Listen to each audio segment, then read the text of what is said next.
Hello, എല്ലാവർക്കും പുതിയൊരു വീഡിയോയിലേക്ക് സ്വാഗതം. ഇന്ന് ബട്ടർ പനീർ മസാല ഉണ്ടാക്കുന്നതാണ് ഇന്ന് കാണിക്കുന്നത്. അപ്പോൾ നിങ്ങൾക്ക് എൻ്റെ ഈ ചാനൽ ഇഷ്ടപ്പെടുകയാണെങ്കിൽ സബ്സ്ക്രൈബ് ചെയ്യാതെയാണ് കാണുന്നതെങ്കിൽ ഇപ്പോൾ തന്നെ ഒന്ന് സബ്സ്ക്രൈബ് ചെയ്തേക്കണേ. കൂടാതെ ലൈക്ക് ബട്ടൺ കൂടെ ഒന്ന് പ്രസ് ചെയ്ത് കാണണേ. അപ്പോൾ നമുക്ക് പനീർ ബട്ടർ മസാല എങ്ങനെയാണ് ഉണ്ടാക്കുന്നതെന്ന് നോക്കാം. അതിനുവേണ്ടി ഒരു പാനിലേക്ക് ഞാൻ 1 ടേബിൾ സ്പൂൺ ഓയിൽ ഒഴിച്ചു കൊടുത്തിട്ടുണ്ട്. അതിലേക്ക് 1 ടേബിൾ സ്പൂൺ ബട്ടറും ചേർത്ത് കൊടുത്തു. അതൊന്ന് ചൂടായി വരുമ്പോഴേക്കും അതിലേക്ക് ഒരു ചെറിയൊരു കഷ്ണം പട്ടയും 2 ഗ്രാമ്പും 1 ഏലക്കയും ചേർത്ത് കൊടുത്തിട്ടുണ്ട്. ഈ മസാലകളൊന്നും കൂടിപ്പോവരുത്, ഒരുപാടങ്ങ് ഒരുമാതിരി വൃത്തിയിട്ടൊരു ടേസ്റ്റ് വരും കൂടിപ്പോയാൽ. ഇനി അതിലേക്കൊരു 3 സവാള ഇതുപോലെ നൈസായിട്ട് അരിഞ്ഞത് ചേർത്ത് കൊടുക്കാം.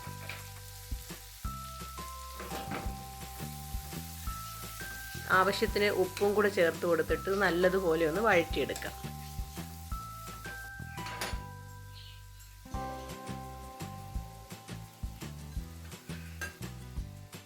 ഇനി അതിലേക്ക് നല്ല പഴുത്ത 3 തക്കാളിയും കൂടെ ചേർത്ത് കൊടുക്കാം. ഇനി അതിലേക്ക് 1 കഷ്ണം ഇഞ്ചിയും 1 അല്ലി വെളുത്തുള്ളിയും 3-4 ബദാമും ചേർത്ത് കൊടുത്തിട്ടുണ്ട്. ബദാമിന് പകരം അണ്ടിപ്പരിപ്പ് ഒരു പിടി ചേർത്ത് കൊടുത്താലും മതി. അണ്ടിപ്പരിപ്പ് ചേർത്ത് കൊടുത്താൽ കുറച്ചുകൂടെ നല്ല ടേസ്റ്റ് ആയിരിക്കും. ഇനി അതൊന്ന് വഴന്ന് വരുമ്പോഴേക്കും അതിലേക്ക് കുറച്ച് മസാലപ്പൊടികൾ ചേർത്ത് കൊടുക്കാം.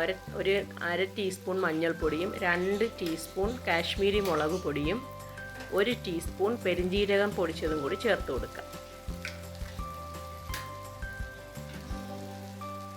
ഇനി അതിൻ്റെ പച്ചമണം മാറുന്നത് വരെ നല്ലതുപോലെ ഒന്ന് വഴറ്റി കൊടുക്കാം. ഒരുപാടങ്ങ് വെന്തുടയേണ്ട ആവശ്യമൊന്നുമില്ല, നമുക്കിത് അരച്ചെടുക്കാനുള്ളത് കൊണ്ട് ഇതുപോലെ ഒന്ന് വാടി വന്നതിന് ശേഷം ഒന്ന് തണുക്കാൻ വയ്ക്കാം.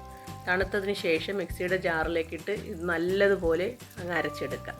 ഇനി അതേ പാനിൽ തന്നെ 1 ടേബിൾ സ്പൂൺ ബട്ടർ ചേർത്ത് കൊടുത്തതിന് ശേഷം ഈ അരച്ച് വെച്ച അരപ്പ് നമുക്ക് അതിലേക്ക് അങ്ങ് ചേർത്ത് കൊടുക്കാം. തിക്കായതുകൊണ്ട് തന്നെ അത് ഇതുപോലെ പൊട്ടിത്തെറിക്കും. നമ്മൾ പെട്ടെന്ന് അങ്ങ് അടച്ചു വെച്ച് കൊടുത്താൽ മതി. പിന്നെ ആ ജാറ് കഴുകിയ വെള്ളവും കൂടി ചേർത്ത് നല്ലതുപോലെ ഒന്ന് ഇളക്കി കൊടുക്കാം.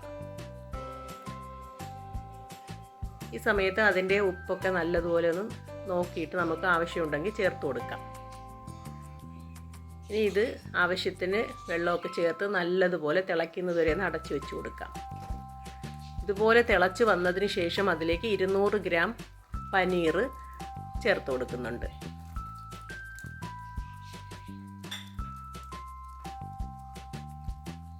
ഞാനിവിടെ മിൽക്കി മിസ്റ്റിൻ്റെ പനീറാണ് ചേർത്ത് കൊടുത്തിരിക്കുന്നത്. ഇനി അതിലേക്ക് 1 പിടി മല്ലിയില ചേർത്ത് കൊടുക്കാം. ഇനി ഇതിലേക്ക് മെയിനായിട്ട് നമുക്ക് കസൂരി മേത്തി ഇട്ട് കൊടുക്കാം.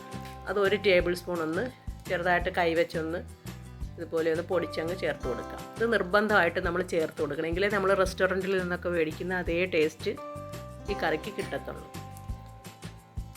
ഇനി 1 ടീസ്പൂൺ ബട്ടറും കൂടെ ചേർത്ത് കൊടുക്കാം.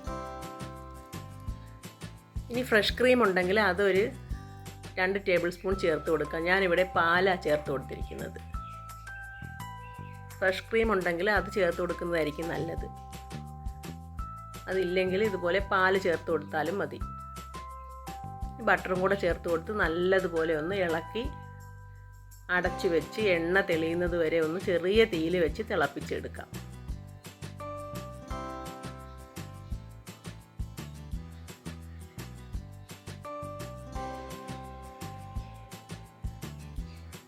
ഇനി ടേസ്റ്റ് ഒന്ന് ബാലൻസ് ചെയ്യാനായിട്ട് ഒരു 1/2 ടീസ്പൂൺ പഞ്ചസാരയും കൂടെ ചേർത്ത് കൊടുക്കാം.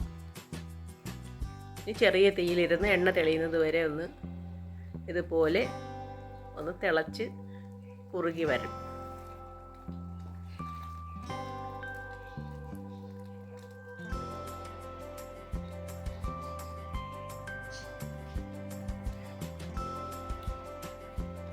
ഇപ്പോൾ ഏകദേശം റെഡി ആയിട്ടുണ്ട്. ഇനി അതിൻ്റെ മീതെ നമുക്ക് കുറച്ചുകൂടി മല്ലിയിലയും കസൂരി മേത്തിയും കൂടി ചേർത്ത് കൊടുത്ത് അടച്ചു വെച്ചേക്കാം.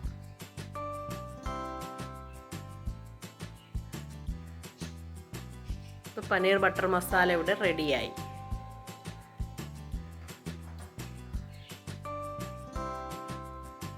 വളരെ സിമ്പിളായിട്ട് എന്നാൽ വളരെ ടേസ്റ്റി ആയിട്ട് നമുക്ക് പെട്ടെന്ന് ഉണ്ടാക്കിയെടുക്കാൻ പറ്റിയ ഒരു അടിപൊളി കറിയായത്.